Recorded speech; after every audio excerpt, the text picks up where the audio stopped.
আসসালামু আলাইকুম ওয়া রাহমাতুল্লাহি ওয়া বারাকাতুহু। সম্মানিত প্রিয় উপস্থিতবৃন্দ, আজকের এই ভিডিওতে আলোচনা করব স্বপ্নে শকুন দেখলে কি হয়।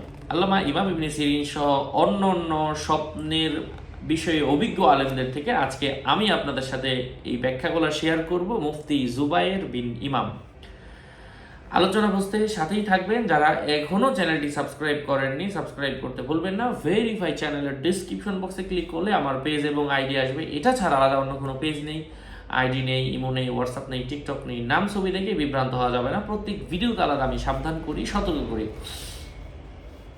শকুন দেখা এটা উচ্চ মর্যাদার অধিকারী হওয়ার সম্ভাবনা রয়েছে। সুদূর দৃষ্টিসম্পন্ন ও দীর্ঘজীবী একটি পাখি।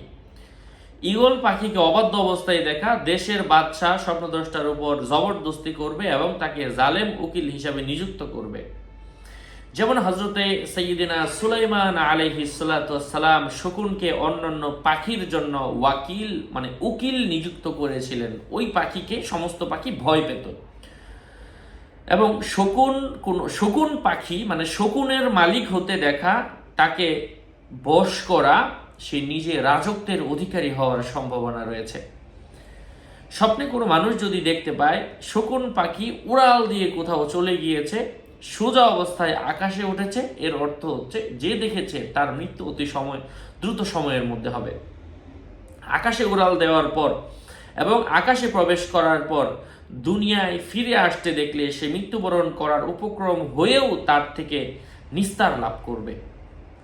শকুনের পালক বা কোনো হাড্ডি পেতে দেখলে স্বপ্নদ্রষ্টা বড় বাচ্চার পক্ষ থেকে প্রচুর সম্পদ লাভ করবে। যদি কোনো ব্যক্তি দেখতে পায় শকুন পাখি স্বপ্নদ্রষ্টাকে আঁচড় দিয়েছে, তার দীর্ঘায়ু হবে। শকুন পাখির গোশত দেখা সম্পদ ও কর্তৃত্বের আলামত। এক স্থান থেকে অন্য স্থানে শকুন পাখিকে স্থানান্তর হতে দেখা স্বপ্নদ্রষ্টা দীর্ঘায়ু লাভ করবেন। স্বপ্নে কোন মানুষ যদি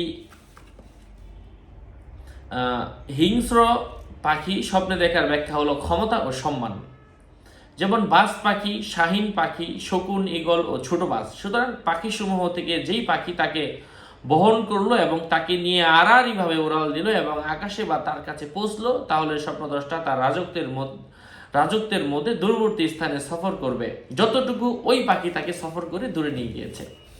যাই হোক, আশা করছি বুঝতে পেরেছেন। আরও আপডেট পেতে সাথেই থাকবেন। সকলের মঙ্গল কামনা করে এখানে শেষ করছি। দেখা হবে অন্য কোনো এপিসোডে। আসসালামু আলাইকুম ওয়া রাহমাতুল্লাহি ওয়া বারাকাতুহু।